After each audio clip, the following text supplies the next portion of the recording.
In terms of the powers of 9, this is a lunar power. It specifically connects to the groin, and it acts as a stimulating numerical frequency for the stored Kundalini energy that is entangled with many dimensions of the lower body, including the reproductive organs, the digestive system, the tailbone, the sacrum. All of these different centers work together to create a unified frequency of energy that you translate as Kundalini. You call it Kundalini, and it's symbolized as a coiled serpent. So remember, the serpent is sensitive to vibration. A snake is able to feel earthquakes happening miles away. It is through your root chakra, it is through your sacral chakra, resonating with two primary spheres, the earth and the moon, that ultimately cause the Kundalini serpent to uncoil and unwind.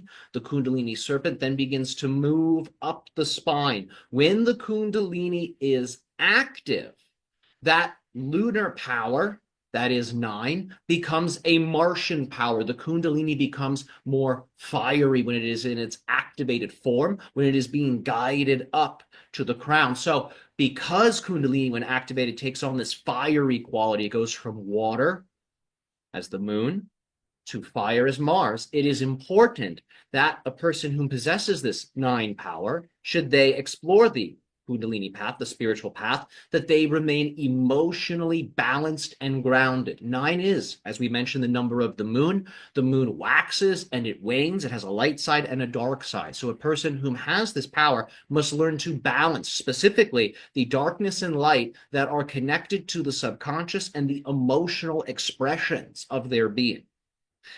In order for a person with great emotional power to balance the emotional power, what is needed is that they entertain a higher perspective, which allows for them to see in a truthful way how all experiences, no matter how dark, no matter how light, have the capacity and the ability to assist them and serve them in some way, in some manner.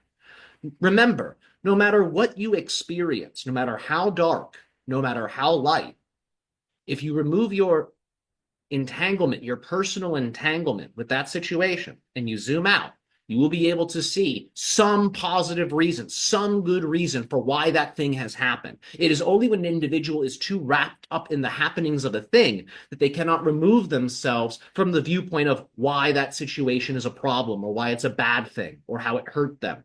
But if a person can disentangle and zoom out, any situation can be interpreted, can be utilized in a positive way. So for those who have this 9 power, for those who have this Kundalini power, developing that viewpoint, which is the viewpoint of the third eye and heart unified, will greatly serve them. It will greatly assist them, and it will ensure that that serpent power, as it rises, does not create some type of outburst that can give rise to a chaotic experience or a unpreferred experience. So when the emotions are balanced, when the light and dark energies are balanced, the serpent is able to easily, in a smooth and balanced way, rise up the spine. But if you have too much light or too much dark, it's like that serpent gets pulled to the left or it gets pulled to the right. So balance is essential, being that which can hold light in one hand, dark in another. In order to do that, you have to be willing to validate both light and dark.